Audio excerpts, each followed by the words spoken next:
Let's talk about the first chapter of Matthew's Gospel. You know the one. It's that super long list of names that are, let's be honest, kind of hard to pronounce. It's the part of the Bible that a lot of us are tempted to just skip. But what if I told you that hidden inside that ancient list is this powerful blueprint, a story about order and purpose and hope that speaks directly to our modern lives? I mean, I think we all feel that way sometimes, right? You look at your past, your present, your future, and it can all just feel so chaotic, so disconnected, maybe even a little insignificant. You're left wondering if there's some bigger plan at play, or if we're all just kind of making it up as we go along. Well, that feeling, that search for a pattern in the chaos, is exactly what we're going to tackle today.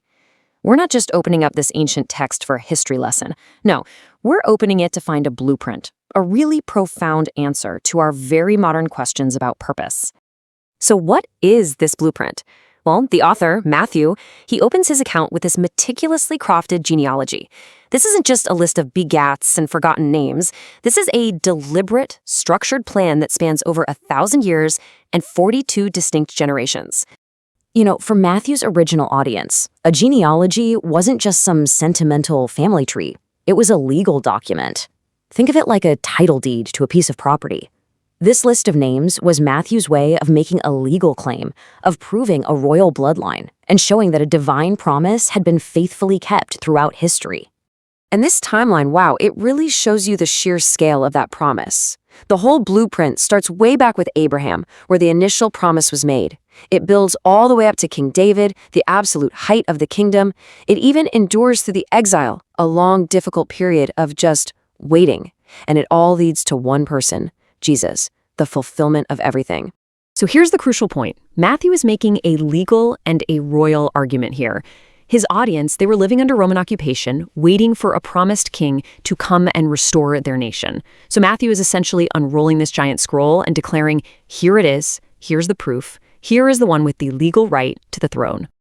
And that promised king was known by a very specific title, Messiah.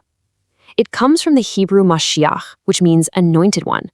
And that word, it carried all the hopes and expectations of a people waiting for their rescuer. This genealogy is the very foundation of Matthew's claim that Jesus is that long-awaited Messiah. 42 generations. Just let that number sink in for a second. This was not a short-term plan. This was patient, it was deliberate, unfolding across centuries through wars and famines and the rise and fall of entire empires. Every single name on that list was another link in a chain, pulling history toward a single destination. And there's another really cool layer here. The very first verse uses the Greek word Genesis, which is the same title as the very first book of the Bible.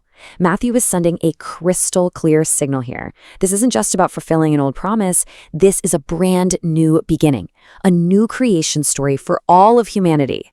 So now, let's get to the climax of the chapter, because this entire 42-generation blueprint, this huge, sweeping historical narrative, it was all leading to one pivotal, world-changing moment. After that long, long list of names, we arrive right here. This is the absolute heart of the chapter. All of that history, all of that waiting, was to fulfill this one ancient prophecy. The brand plan was about to become incredibly personal. And the name? Well, the name says it all. Emmanuel.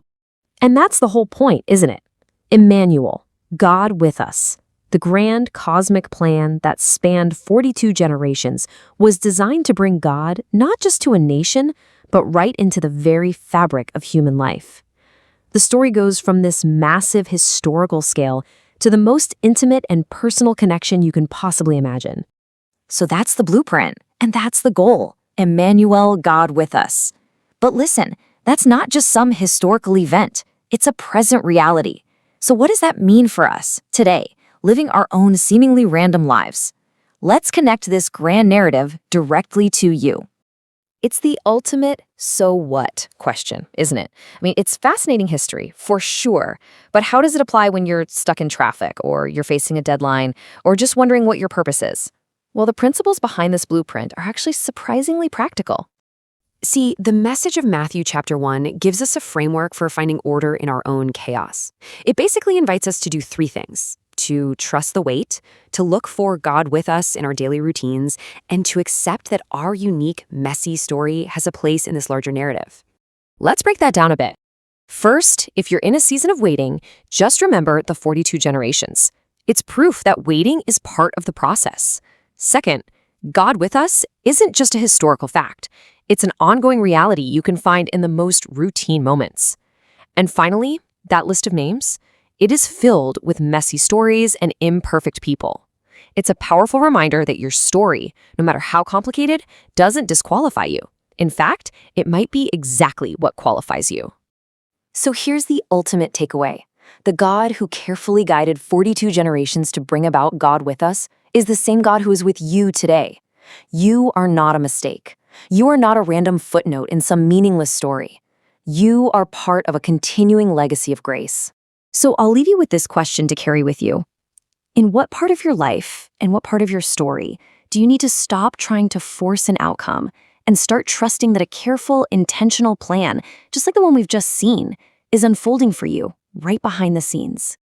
Take this truth into your day. Let his